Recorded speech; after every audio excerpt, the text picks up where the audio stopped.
We all get headaches from time to time, but if you're tired of using over-the-counter medication to treat them, then you'll really want to hear this. The Mayo Clinic says that over-the-counter medication for headaches can cause medication overuse headaches. That means the thing that you're using to heal your headache may be causing more headaches in the future. It is time to toss your headache medication and start using something completely natural that you can use at home. Let's check it out. So I don't want any of that medication in my body if I can help it. I certainly don't want it in my kids' bodies. But, getting headaches is a normal part of most people's life. When we're dealing with headaches holistically, instead of by symptom, we always want to think about what the cause of them are. Maybe it's a tension headache. Maybe it's because you haven't eaten enough. Maybe because you're tired. And you always want to get to the root of the problem. If you don't really know what the root of the problem is, great tips. Eat something with protein. Get outside. Go for a little bit of walk. Take a few deep breaths of fresh air. Have a big glass of water. And then a quick self-administered head rub can do the trick. Now, if that doesn't work, then let's check out this homemade herbal remedy that you can make at home and is really going to help knock that headache right out.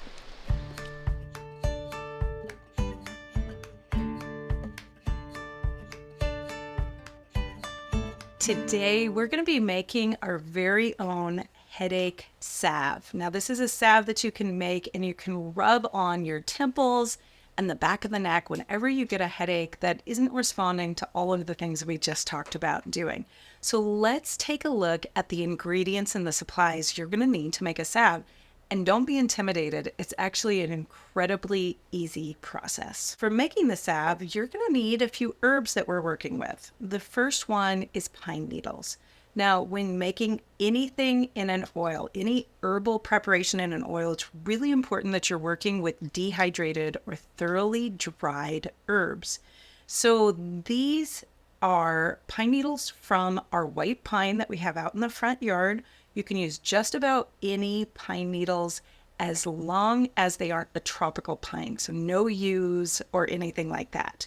As long as you've got white pines, sugar pines, Jeffrey pines, lodgepole pines, ponderosa pines, any of those are absolutely fine for making this oil, but bring them into the house and let them sit for just a couple of days so that they can dry down and lose all that moisture. You'll also need some peppermint. Now, for exact measurements for anything we're talking about today, make sure you click the link below and go on over to the blog post. I'll have it all printable, downloadable with exact measurements and weights for you. You'll also be needing some oil. Today we're using olive oil. Most people have it on hand and it's a great oil for making salves with. Then you'll need a little bit of vitamin E oil. This acts as a really strong antioxidant, which is not only a good thing for headaches, but it also keeps your salves nice and fresh for a long period of time. So it kind of acts like a preservative. On top of that, you're going to want some essential oil. Now you have a few choices.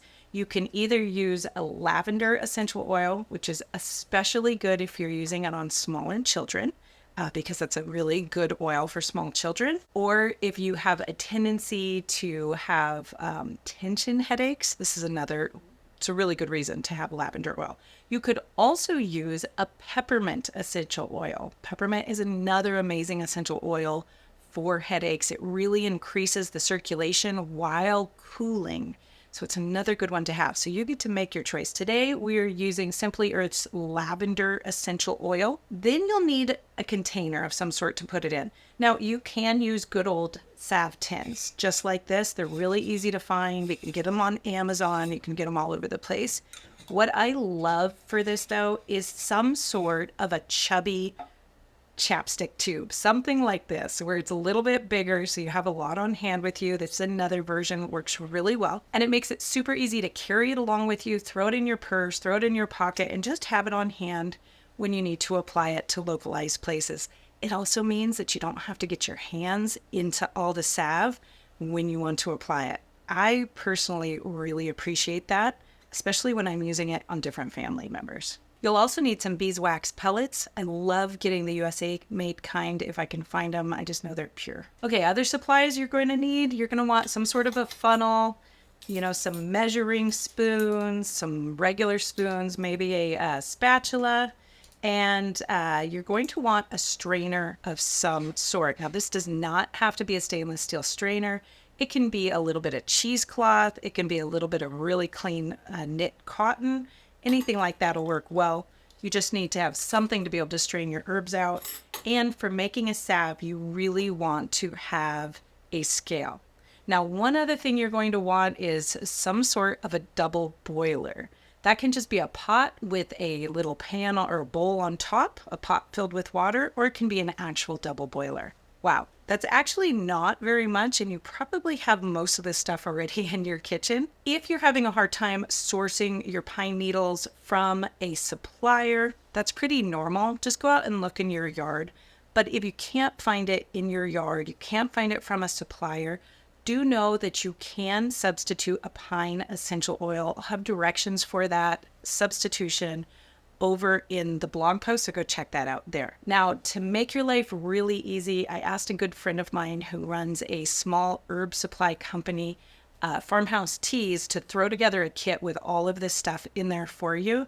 She's got the peppermint in there, the beeswax, the essential oils, the vitamin E oil, and even the chubby chapstick tubes all ready for you. I'll put a link down below so you can find that if you want to make this really easy to get a hold of. All you have to do is supply the pine needles and the olive oil.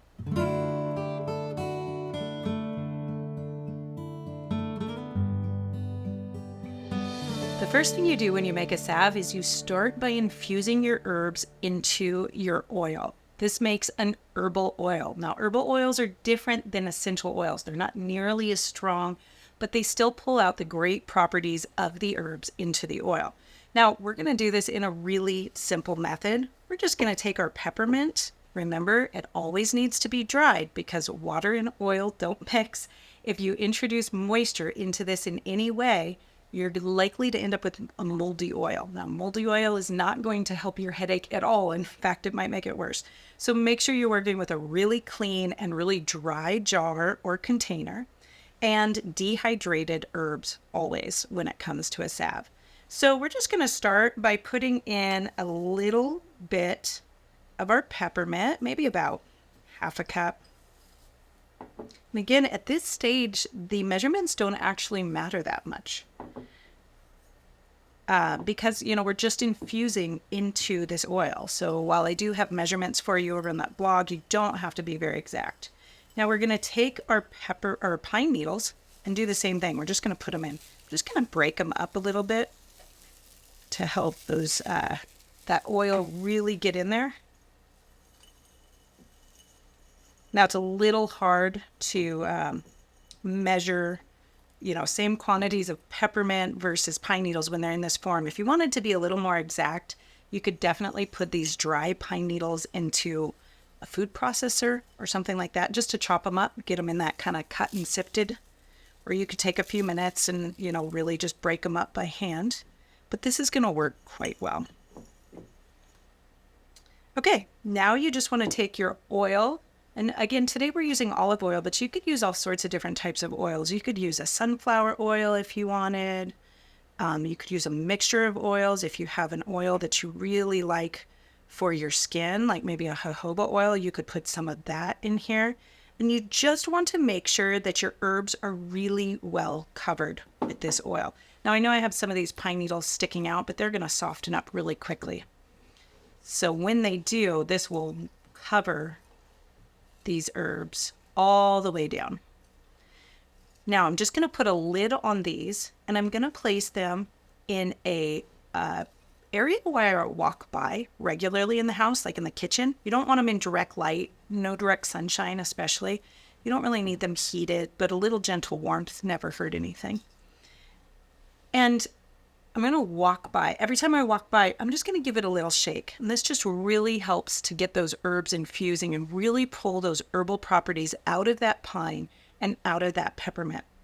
Now, that pine is just so incredible. as an anti-inflammatory. It really helps to like calm things down.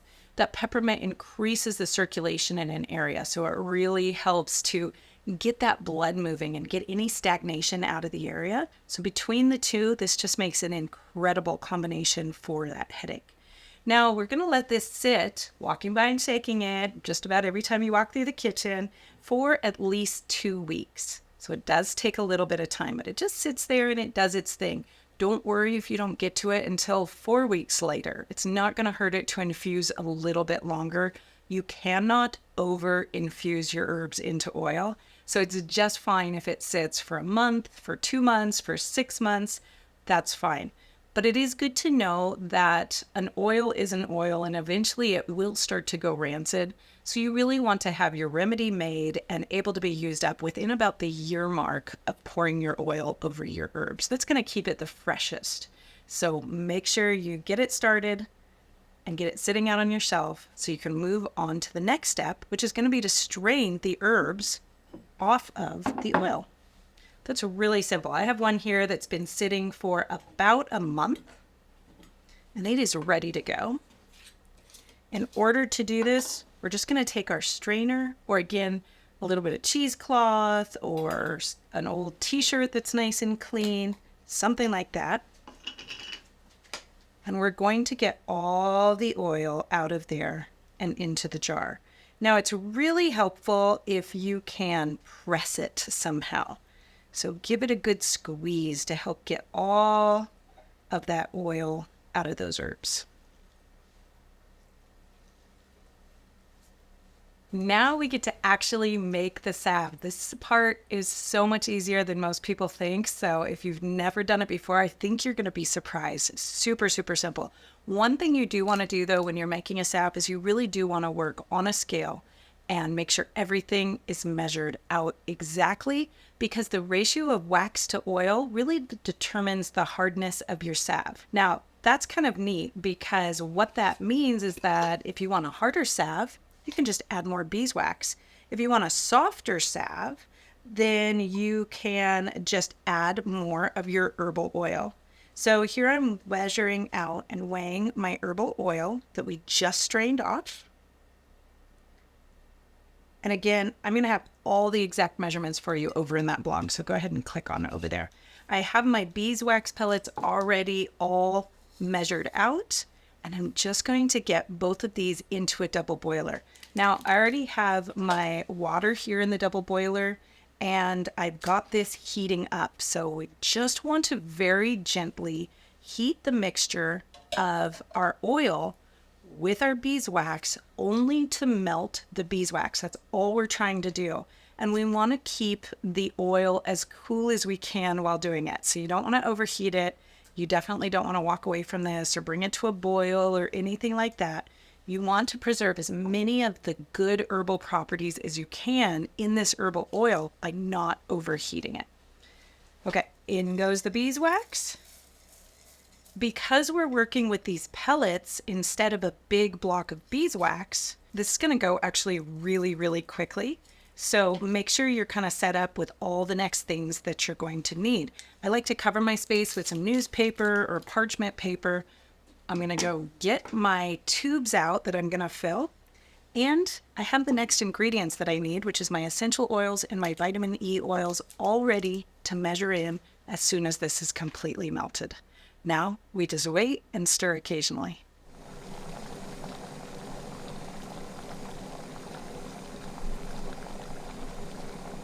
All right, the beeswax is completely melted. So we're going to go ahead and move that now off the heat. Now at this point, we want to go ahead and work pretty quickly because we don't want it to start setting up until we're ready for it.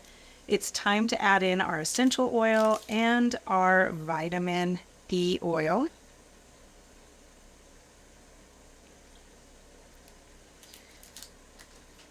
Now, I have a younger daughter who's been getting a headache every so often, especially if she's been out in the sun a little bit too much, the bright sun. And so I'm using that lavender essential oil again today. For most adults, I would generally use the peppermint essential oil. I just feel like that works really, really well. Okay, give that a good stir. Now, again, working pretty quickly, we want to go ahead and get it into our tins or our tubes, whatever you're using. If you are using little chapstick stick size tubes, you can actually get forms that you can stick them onto, and it's like a special tube funnel where it does 50 chapstick tubes at once. For these larger tubes, we don't really have that option, so you can just go ahead and pour them in. Now, if you have a little funnel, then that might work quite well too. I love this double boiler because it has these spouts on it. So I'm just going to fill it up and set it where it can sit nice and still. It doesn't get bonked around, so that it can set up. And that's not going to take very long at all. Ooh, try not to spill. That is why we have the parchment paper down. Because I am a master in making a mess.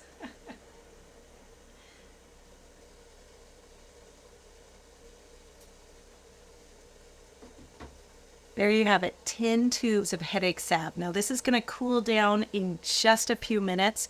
Once it's cool, I'll clean off the mess that I made on the outside of the tubes, put their lids on, put a label on them. That's the number one rule of everything in herbalism, is putting the label on it, let you know what it is so that you don't forget. And then these will store on your shelf for up to a year. You can grab them, you can use them whenever you need them, and they're going to help you with your headaches. Wasn't that easy? It was so simple. If you want to learn about making more infused herbal oils, more salves, medicinal salves, and even cosmetic balms like Fountain of Youth Rose Balm or a tinted lip balm, then you're going to want to check out the brand new class that I just released all about herbal oils and salves. I'll put a link for you below. But right now, because you're watching this right here, I'm going to give you a special coupon code to use that nobody else is going to get. So make sure you take a look down below and start making your very own herbal salves and balms today. It's really this simple.